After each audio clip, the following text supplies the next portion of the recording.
The production of this program is made possible thanks to the support of the following and viewers like you. Former Surrey MP Kerry-Lynne Findlay has put her name forward as a candidate for the leadership of the Conservative Party of BC. Her campaign makes it clear Findlay is a Conservative. Her website says BC Liberal insiders are trying to take over the Conservative Party of BC. The Liberals want to steal the Conservative name and push the same hidden agenda that the Liberals had. Findlay lays out the differences between Liberals and Conservatives, saying BC Liberals voted for DRIPA, BC Liberals created SOGI in schools, BC Liberals created the carbon tax, and the BC Liberals voted to condemn and smear the Freedom Convoy. Let me be clear, Liberals are not taking over our Conservative Party. Not on my watch, says Findlay. Findlay served in cabinet in Stephen Harper's government and was the chief opposition whip under the leadership of Pierre Poiliever. She says as leader, she will unite the party and put forward an election platform in keeping with Conservative views. I invited Kerry-Lynne Findlay, Conservative Party of BC leadership candidate, to join me for a conversation that matters about her vision for the party and the province of British Columbia. Welcome. Thank you. Nice to see you, Stu. It's clear that you have a very solid conservative perspective. Why is it so important to you that you say, this is what our party stands for, and I'm going to make sure that we're not going to become some kind of a hybrid liberal conservative party? It's important because I'm a conservative by conviction, not convenience. And we have a situation here in British Columbia. I'm a British Columbian always. I'm born and bred here, born in Vancouver Island. And in the past, when we had a coalition under BC Liberals that then became BC United, I supported that party against the NDP. However, their record is one of failure. They brought in dangerous policies that were not in keeping with conservative views. And what happened, and part of the reason they changed their name from BC Liberal to BC United, was because the Conservatives in British Columbia said, we're not voting for a Liberal party anymore. There has to be another way, a way of less governance, more accountability, not ideologically driven, etc. So now, at this juncture, we have a lot of people who've put their names forward for leader of the Conservative Party of BC. The new iteration of this party was born out of Conservatives wanting to see a rise in conservative governance in our province. And probably over half of the people who've put their names forward have very strong BC Liberal/United ties. They've either been ex-cabinet ministers in a BC Liberal government, or they've been executives in that party or run under that party label. Some of them voted for these things, voted for DRIPA, voted for SOGI.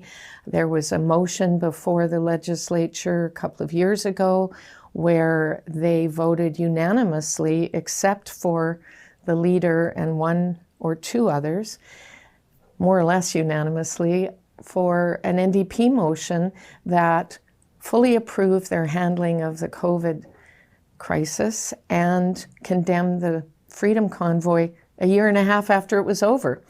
So this is not what Conservatives would have voted for. And we just had a budget, Stu, a heartbreaking budget yesterday presented by the NDP. We need a different path for British Columbia.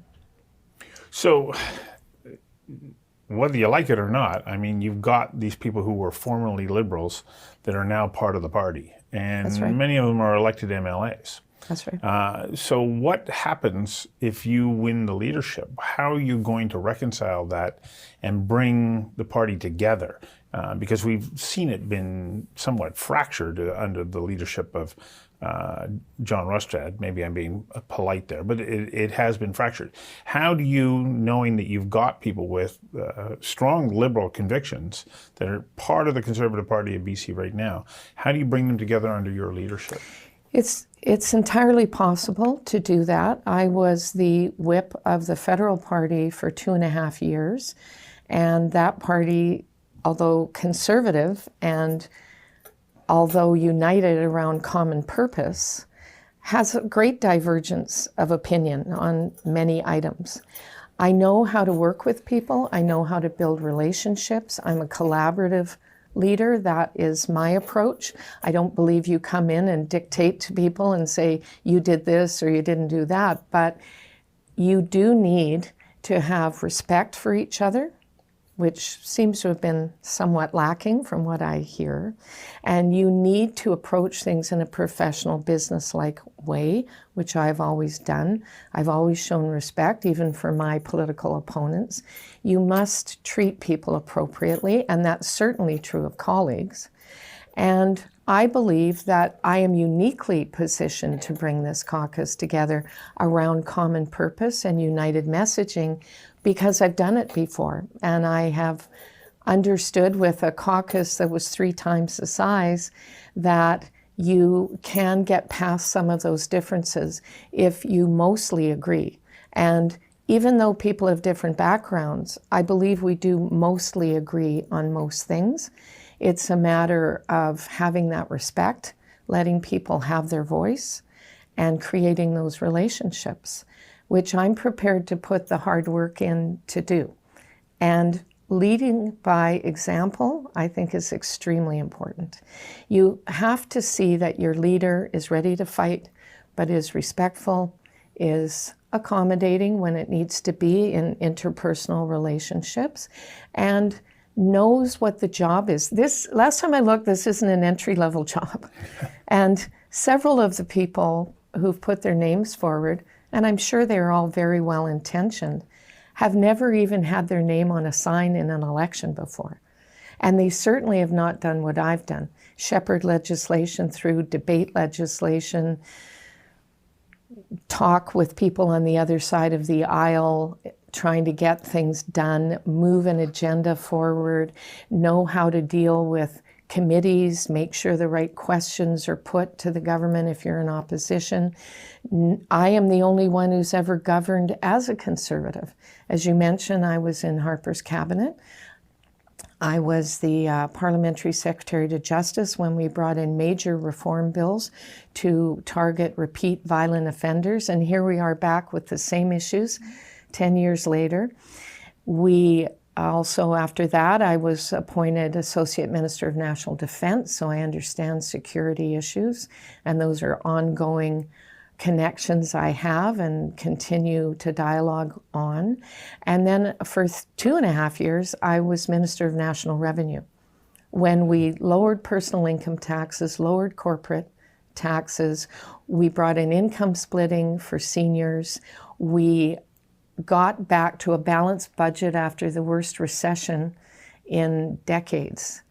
It can be done, and if I've done it before, I believe I can do it again for my province, because my province is really hurting right now. And the people, the people are what's important.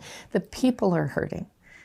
Over almost 50% of British Columbians say they're $200 away from insolvency with every paycheck.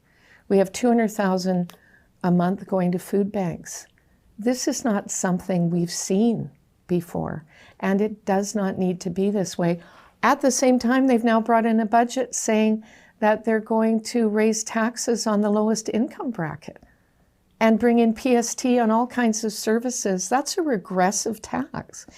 If I am a waitress and I take a bus to my shoe repair because I've lost the heel on my shoe, and have to take the bus back to get that shoe, I pay the same amount and the same taxes now on that as someone who drives up in their Lexus, who's a very successful business person. That's a regressive tax that hurts lower income far more than it hurts someone who's wealthy. And the NDP say they're for the common working man. it doesn't jive. Well, let's get to some of those issues in a moment. I want to stay on the topic of leadership just for a moment, because leadership is a very fine balance between having your team follow in behind the direction that you've set, but also being firm and ensuring that the team stays together and that you're all moving forward with the same agenda. True. Do you feel that your role as opposition party whip helps to equip you to be able to do that? And why is that important as you move forward, to be able to have that firm hand as well as set a vision? Well, if we're going to have the change we need in British Columbia, we need a change in government. Therefore, people are going to look at the opposition and say, are you a government in waiting? Are you ready to take over this role? First of all, do you know how to do it, what you're doing? Secondly, are you united, common in purpose, so that you can get the job done? And thirdly, are your policies and what you're talking about, does that make sense to me as a working person in this province? I believe we can achieve that. And the reason, there's many reasons I would say that under my leadership. One is my experience. It is important. Like I said, this isn't an entry-level job. This is something where you need to go in day one and know where you're going and what you need to do. Secondly, it does take a little bit of a transition. Obviously, if you go from one leadership style to another, you need to cement those relationships, have the respect to hear people out, understand where they're coming from, and then get to a place of commonality. I think respect goes a long way in any business setting. Also, I've had to deliver some hard truths over the years. I'm a lawyer, civil litigator, so I'm used to arguing in trial settings. But most of the law I did was personal service type law, family law, for instance. I did a lot of that. Employment law, where someone's just lost their job. And sometimes, and I've said it, you have to say to people, you're paying me to tell you what your options are, not what you want to hear. And you have to learn to be able to say that in a respectful way so that people receive that information and they will go along with you. I think when they see a leader who's sincere, who really cares about the people that we're trying to help, and who is respectful, but also ready to say, that's where the line is, they respect that back. And it means that you can pull together and become that government in waiting. The production of this program is made possible thanks to the support of the following and viewers like you. Let's say you win the party leadership and you go into the campaign, and what are the top issues that you believe that we need to focus on? And then let's talk about what your policy is around each of those. Well, I would say within the party, people want to see a Conservative leading the Conservative Party of BC, and that's understandable. With respect to going into an election and dealing with an NDP government and their record and all that that entails, I still think affordability is and cost of living is number one. We had in 2023 almost 70,000 British Columbians leave the province. A lot of them ended up in Alberta, not all of them, but what they cite as their reasons really all come under that overall headline of affordability. Rent's too high, home ownership's too high, mortgages are too high. I thought that I could complete on a townhouse and that pre-sale fell through because I couldn't get the financing. I've just lost my job. I work in industry, maybe a sawmill, maybe I'm trained in mining. All of that is being undermined and even destroyed by this NDP government. So what people want are more powerful paychecks. They want jobs. They want to use the skills they're trained for or will train for. And they want hope. They want to believe that they can go somewhere. I'm one of 6 kids. I grew up on Vancouver Island, a small town, and pulp mill town those days, Nanaimo, but I was born in Ladysmith. My dad was an electrician.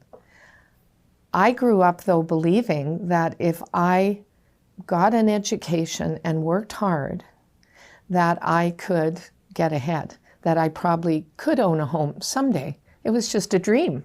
You know, you're starting out in life. You don't know if you're going to get married or not. You don't know if you're going to have kids or not. You don't know even what your job is going to be. And maybe neither of us thought we'd be sitting right here in this room at this time, you know, years ago. But you have hope and you have a belief that if you get in there and show grit and use your intelligence, use whatever skills you have, that you can create a life. That's not there for most young adults here right now. So your approach to addressing affordability wouldn't be to go in and restrict necessarily the housing market the way that the current government is imposing a tremendous number of rules. You would say that you would focus on building the economy so that people can afford to live here. Exactly. Is that the way, am I hearing that correctly? Yes, as an overall summary, absolutely. We need to unleash our resources. We need to open up the mines. We need to have a different approach to our lumber industry. I talked to someone with Canfor the other day. They said we've closed 5 mills last year. One of my son-in-laws changed careers. He started out in forestry and he worked for West Fraser Timber up in 100 Mile. Well, those opportunities aren't there right now. He could see this coming and therefore he changed careers. But, you know, we are a resourceful province. The people here should be able to look toward prosperity, and they're not. This budget, in many ways, part of the problem with a $180 billion debt, and I think it's $13.3 billion deficit, is that it's a sad budget. It basically says, we don't know how to get out of the mess we've made, and therefore you are going to pay for it. It's kind of like the kings of old. You know, I want to go to war, so I'm going to make the peasants give me, you know, more of their shekels to pay for my war machine. This is not good governance. And it's not governance that works for the people. The people should be the masters. Politicians should be the servants. It shouldn't be the other way around. So let's talk about forestry, seeing as you brought it up. We take a look at its contribution to the provincial budget down from $1.8 billion just a few years ago to now projected to be about 600 million. And there's been a dramatic loss in jobs. One of the big issues around that is about supply of fiber. And you hear it from one forestry company after another. The economics don't work because I don't have assured supply of fiber. There has been a tremendous push over the last 25 plus years to say we want to cut back on allowable cuts. What's your plan? Part of the issue is that I don't believe this government has been talking to the people in the industries who actually have solutions and have innovations. Instead, their approach has been more and more red tape, more and more regulation. I mean, look at what they did to the cement industry, for instance. A huge chunk of our cement now is produced in Japan and sold back to us because our regulations here were so strict that they couldn't keep going.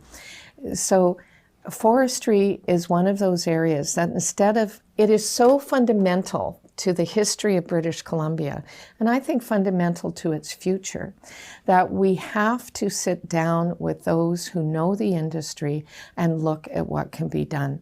And I've cut red tape before. I've cut regulations.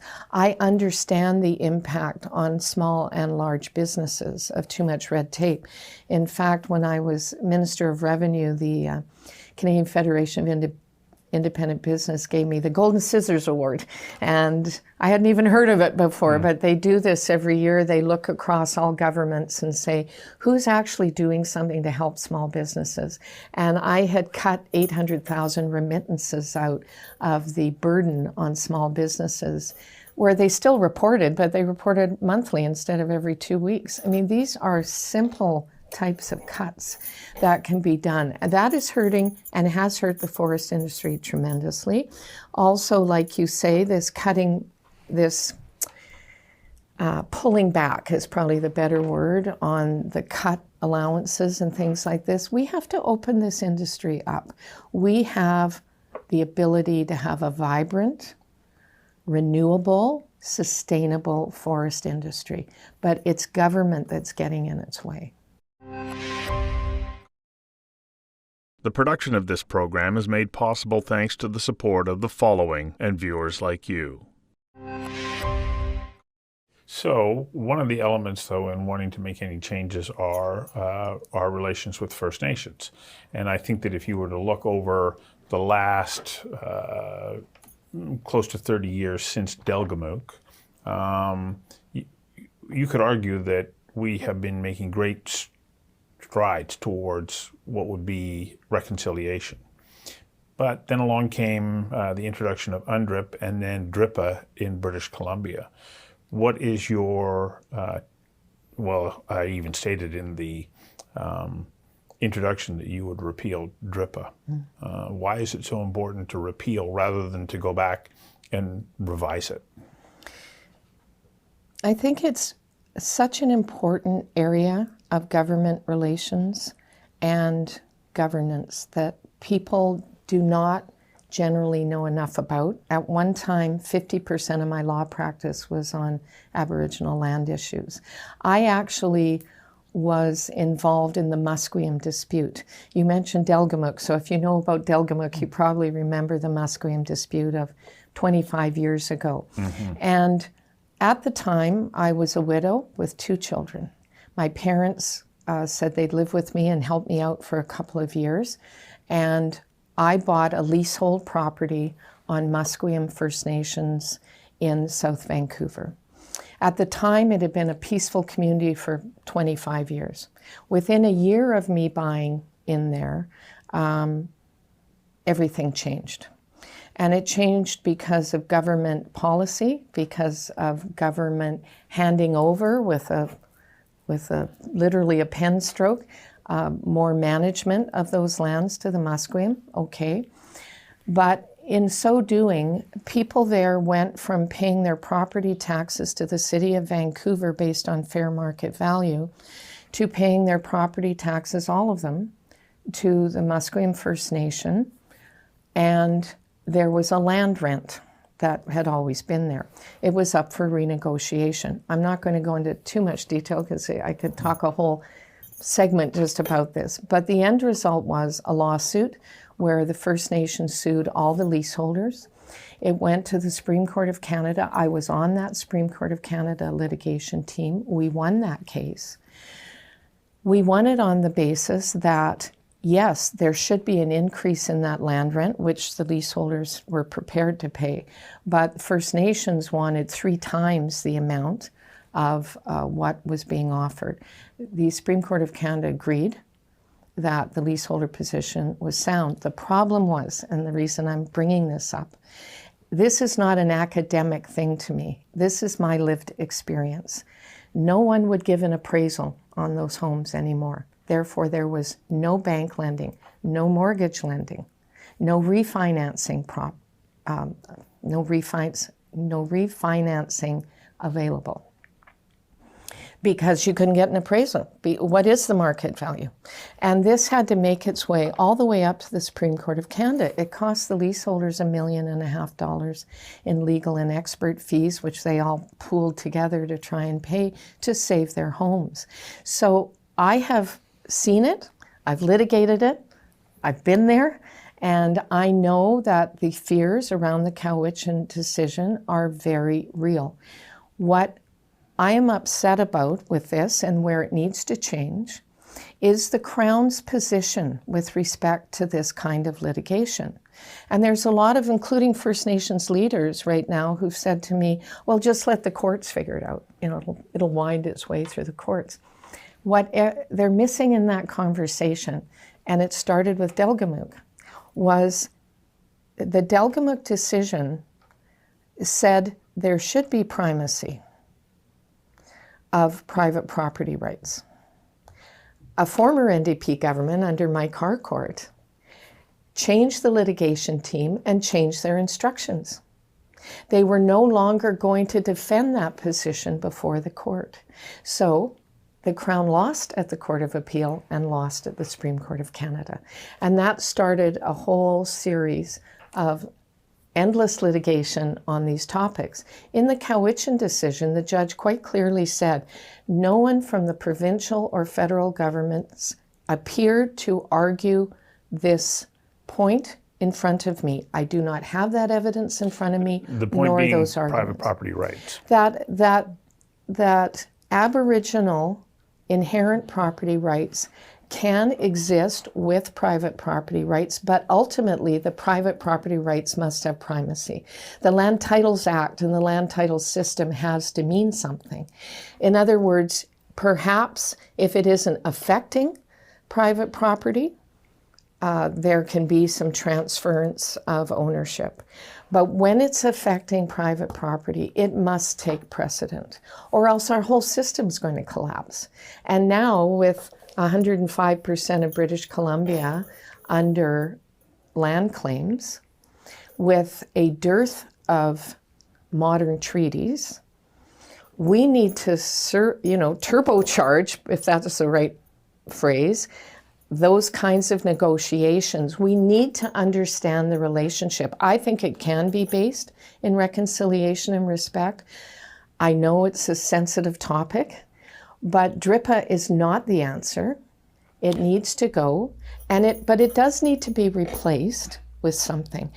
I think most people... Just to be clear, Cowichan is one issue. DRIPA is quite different. That's right. Right. But I was trying to jump over to, because you prefaced it with that. I'm just trying to say the fear is real by private property owners. It's not based in nothing. But there has to be a change in the Crown position. The federal government has also abandoned the field. And they did that about 8-10 years ago as well. If the Crown does not stand up for all its citizens and tries to find balance and tries to find reconciliation, then who is going to? No one. So how do you do that? Like, we are in a situation where this is now within the court system. How do you make a change that can bring certainty to private property owners and send a signal to the markets that it's safe to invest in British Columbia?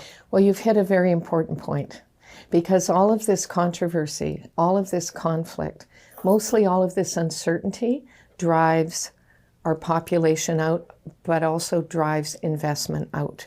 The only investment we're seeing sort of trickling back in here recently is with critical minerals, because there's been some opening up of acceptance of that very specific mining sector. But as with anything, it's negotiation. You have to be a skilled negotiator. That's something I studied in Harvard Law. You have to understand what motivation is on the other side of the table. It isn't always met by straight thinking. Sometimes you have to negotiate something that works for both sides, because you need to look at what the essential elements are that people want. And for most people, it's economic development in First Nations, it's opportunities, and just throwing money at it has not been the answer. There's a lot of money being thrown there, provincial money, federal money. Under the terms of union of BC, it was completely a federal responsibility, First Nations, but they didn't do much. They abrogated it. So over time, the provincial government kept stepping in to make peace, negotiate, But you cannot have these negotiations sitting at a treaty table for 10 and 15 years, for instance. No, there's got to be timelines. There has to be reasonableness. I think we can all win in the end, but it's going to be tough. And I think that there will be lawsuits, but there's lawsuits now.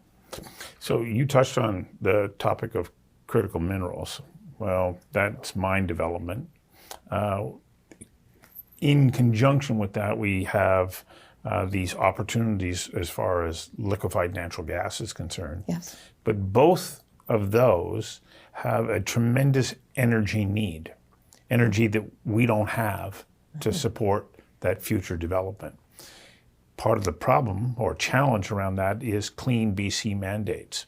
So how do you propose moving forward, one, to protect the environment, but two, to also be able to help generate the electricity that's going to be required for both critical mine sites should they come online, but also for the production of liquefied natural gas? Clean BC is a perfect example of a program that needs review. For instance, and we can't use all the examples, but for instance, there is so much red tape and regulation that has been brought to the fore through clean energy here in British Columbia that in order to deal with that much bureaucracy, they then created another bureaucracy in energy coaches. And they have energy coaches to try and teach small businesses how to talk to these bureaucrats, teaching them how to talk to those bureaucrats to meet all these regulations and reviews. And a lot of money is pouring into that. A lot of money that is unnecessary spending and wasteful. We all want to have a clean environment. Everyone wants clean air, water, and land, obviously. But I also feel in the zealous ideological pursuit on environment and climate change that often the governments don't even look at the wonderful innovation and technology that is there that will get us from here to there, or that can be developed if it's incentivized. We all want good energy projects, but many of them are sitting there. They're already here. They're just being ignored. And I was also shadow minister for the environment and climate change federally. And I remember one of the examples was that at the time, a few years back, 89% of our unusable plastic was in our landfills. And yet the technology exists right here in Canada to convert that unusable plastic. Instead, we do things like ship it off to other countries where they try and burn it. It is not sensible. That is not sustainable. We need to take a good look at these wasteful programs, these no-bid contracts that the NDP is putting out. One they just gave to Mike McGee, who used to be Chief of Staff to Gregor Robertson when he was Mayor of Vancouver. Why are we giving no-bid contracts to a guy who was on David Eby's transition team? We need competition, and it should be real competition, and we need to measure outcomes. This is another thing this government doesn't do. Whether it comes to environmental programs or other things, they impose the restrictions and the regulations, and then they don't monitor the outcomes. They say, oh, look, we're putting all this money out. But if you're measuring your outcomes, if it isn't working, it should be scrapped or it should be repurposed. You have to be in the business of government for the people. So how do you propose that we meet our energy needs going forward? We see the provincial government through the Clean BC Act already saying no more natural gas power generation, despite the fact that we buy natural gas that's generated by natural gas from Washington State. Our natural gas, actually, that goes to Washington State. If we take a look at the projects that are hopefully in the pipeline to be developed, what will you tell them about their ability to generate their own electricity using natural gas? I believe in natural gas. I believe that it is a viable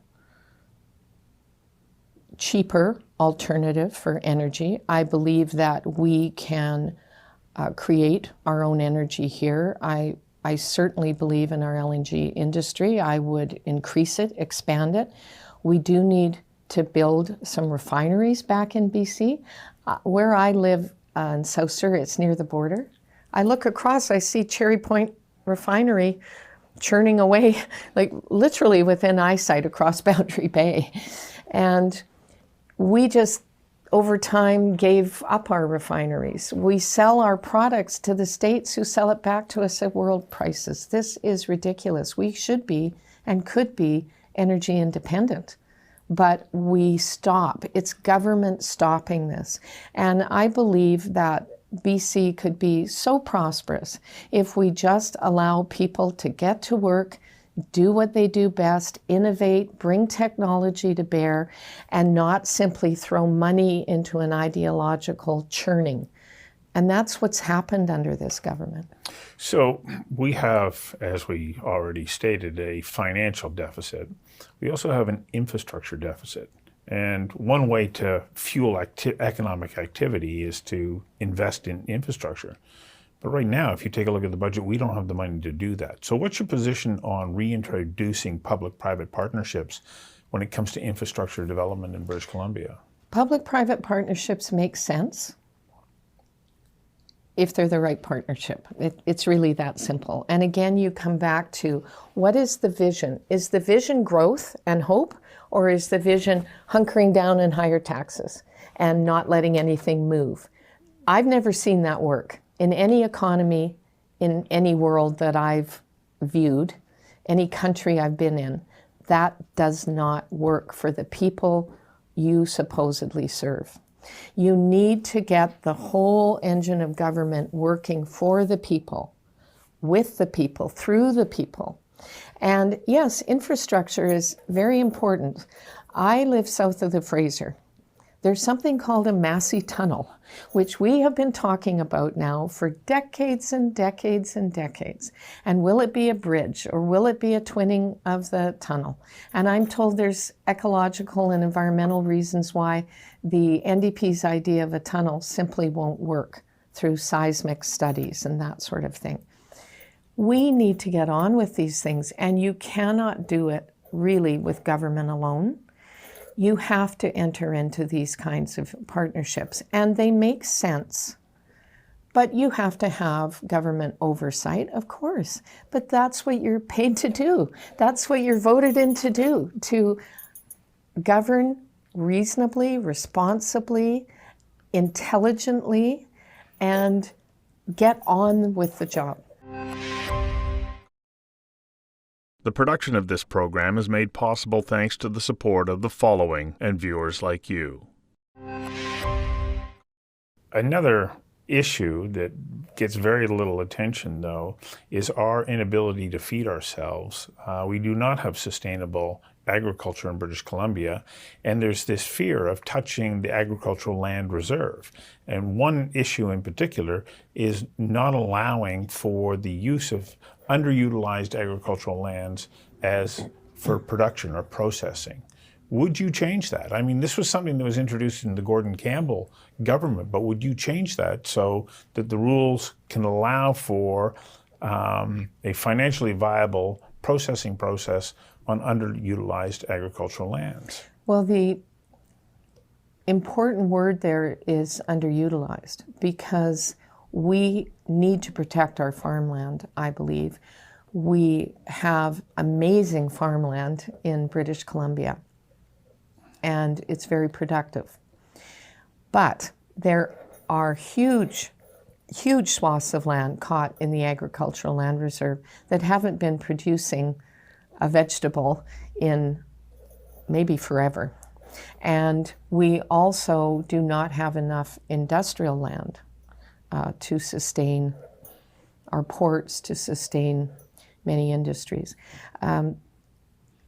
Again, it's about balance. It's about common sense. It's about reasonableness. Is it reasonable to keep large areas of land locked up that could be put to a higher and better use and aren't actually producing anything for the agricultural base. It isn't, in my view. So that is another program that has to be looked at with current eyes, with an understanding of what would be the higher and better use for that land that would benefit the most people. And yes, it has to be looked at, because right now, again, it's just a big gate. And gates don't work to let people through, they work to keep people out. So one of the other knots in our system, and I put it that way because it's so intertwined, is the delivery of health care, the delivery of mental health care, and our drug and opioid programs, or lack of programs, that are getting to the point where we can't deliver health care properly on any level, and yet now we see people for more than 10 years dying on the streets in a opioid drug crisis. Well, there's two aspects to that question. One is healthcare generally, and the other is the opioid crisis. So I'll start with healthcare. As with all families, we have not been immune to crises in health. And my husband, who's a sitting MLA, has gone through treatments all summer, radiation and chemo for throat cancer. I'm happy to say he's now cancer-free, but it was a hellish journey. And it is for everyone going through that. And we were going up to the cancer agency every day all through the summer for his treatments. And what really struck me was there was every age group there, not children, we weren't in that part, but young women lost their hair, their mothers are with them, right up to people who were being wheeled in gurneys who looked to be 90 going through radiation. And every ethnicity, male and female, cancer is a real scourge in our society. Our daughter's also been through breast cancer. Young woman, when breast cancer comes upon a young woman, it's usually very aggressive, and it was in her case. So she's also had a big journey. My experience in our healthcare system, and I think we all see this, we have far too many people who don't have a GP. We have another friend who recently died of cancer very quickly after diagnosis, and he didn't have a family doctor, so they didn't even have someone to report to. And he should have. Right. He should have had somebody. We need more doctors. We need to accept foreign credentialed doctors. We need to give them testing, standard testing, so we can get them to work within our system, and nurses. We are understaffed in our hospitals, and yet we have huge bureaucracies in our hospital system. Again, top heavy on the bureaucracy, short on the real people doing the real work and caring and delivering patient care. My daughter, who I mentioned, was recently had an operation, and she was calling me from the hospital saying, "Mom, they're great here, they're so kind, but there's not enough of them. They're understaffed. I need a second person to get me from the bed, and there isn't a second person. And the one person can't do it on their own. You know, she's in distress. She's trying to recover from a surgery." Their access to our health care is a huge issue. And you mentioned people dying.